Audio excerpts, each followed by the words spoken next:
நான் அறிந்த ஆரோக்கியத்தில் உங்களுடன் இணைவது லதா ராணி. இன்னைக்கு நான் ஒற்றை தலைவலி அதை பற்றி பேச போகிறேங்க. இது வரைக்கும் நான் ஒற்றை தலைவலியை பற்றி பேசினதே இல்லை. ஏன்னு கேட்டிங்கன்னா, எனக்கு என்னுடைய பெரிய குழந்தை பிறந்து ஒரு 3 மாதத்தில் வந்தது. ஏன்னா நாங்கள் டெல்லி போய் அங்கே இருக்கக்கூடிய ஒரு சூழ்நிலையில் இந்த பெரிய குழந்தைய யாருடைய உதவியுமே இல்லாமல் நான் மட்டும் பார்த்துக்க வேண்டியது சூழ்நிலை. அப்போ ஒரே ஒரு வேலைக்காரம்மா மட்டும் இருந்தாங்க. ஸோ எனக்கு அந்த முதல் குழந்தைய அந்த பார்த்துக்கக்கூடிய கவனம் அதிகமாக இருந்ததுனால, அந்த குழந்தை மேலேயே ஃபுல் கவனம் இருந்ததுனால என்னை பயங்கர ஸ்ட்ரெஸ் ஆகி எனக்கு அப்போ வந்த தலைவலி எனக்கு கடந்த 6 மாதத்துக்கு முன்னாடி வரைக்கும் இருந்தது. அப்புறம் இந்த பயிற்சியில் கலந்துக்கிட்டதுக்கப்புறம் எனக்கு பார்த்தீங்கன்னா தலைவலியே வரலை. இந்த தலைவலி வராததுனால இந்த தலைவலியை நான் மறந்துட்டேன். இந்த ஒரு 3 to 4 டேஸ்க்கு முன்னாடி நான் ஒரு இடத்துல போய் கிளாஸ் எடுத்துகிட்டு பஸ்ஸில் வந்துட்டு இருக்கேன். நல்லா சாப்பிட்டாச்சு, பஸ்ஸில் வந்துட்டு இருக்கிறேன். திடீர்னு தலைவலி வந்துருச்சு.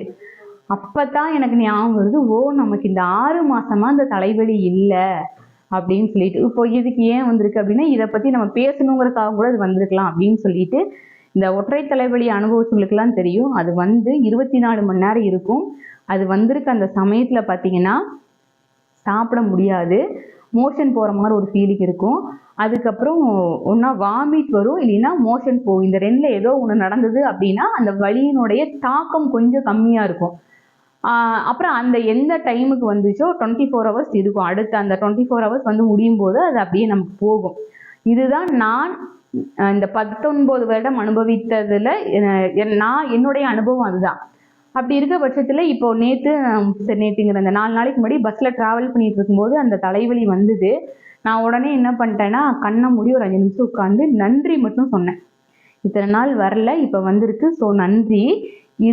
இப்போ சப்போஸ் வாமிட்டோ லூஸ் மோஷனோ வந்தால் போகக்கூடிய சூழ்நிலை இல்லை. நான் ஆல்ரெடி பஸ்ஸில் ட்ராவல் பண்ணிட்டு இருக்கேன். ஸோ எனக்கு எப்படியாவது இந்த வலி நல்லா ஆயிடணும் அப்படின்னு சொல்லிட்டு இந்த வலியை கொடுத்ததுக்கு நன்றி அப்படின்னு மட்டும் சொல்லிட்டு ஒரு 10 நிமிஷம் கண்ணை மூடி உட்காந்துட்டு எனக்கு அந்த வலி நல்லா ஆயிடுச்சு. அதுக்கப்புறம் எதுவுமே வரல. வீட்டுக்கு வரதுக்குள்ளேயே எனக்கு சுத்தமாக அந்த வலி நல்லா ஆயிடுச்சு. அப்புறம் தான் நான் யோசிச்சேன், சரி தலைவலியை பற்றி பேசணுங்கிறதுக்காகவே இது வந்திருக்கு அப்படின்னு சொல்லிட்டு. ஸோ இந்த வாயில் தண்ணி வச்சு குளிக்கிறோம் பார்த்தீங்களா, அதாவது மூக்கு, தொண்டை, காது, இந்த ட்ரையாங்கிளில் இருக்கிற எந்த வியாதியாக இருந்தாலும் அதை சரி பண்ணுறதனுடைய பொறுப்பு மூச்சு பயிற்சிக்கு அதிகமாக உண்டு. அதே மாதிரி வாயில் தண்ணி வச்சு நம்ம குளிக்கிறதுக்கும் உண்டு. ஸோ இந்த 2 பயிற்சியையும் தொடர்ந்து செஞ்சுட்டு வரவங்களுக்கு ஒற்றை தலைவலி அப்படிங்கிறது மருந்தில்லாமல் குணப்படுத்த முடியும்னு சொல்லி இந்த பயிற்சியில் பார்க்குறவங்கெல்லாம் கலந்துக்குங்கன்னு சொல்லி கேட்டுக்கிறேன். என் சேனலை பார்க்குறவங்க சப்ஸ்கிரைப் பண்ணுங்கள், லைக் பண்ணுங்கள், ஷேர் பண்ணுங்கள். இது வரைக்கும் 226 சப்ஸ்கிரைபர் கிடச்சிருக்காங்க.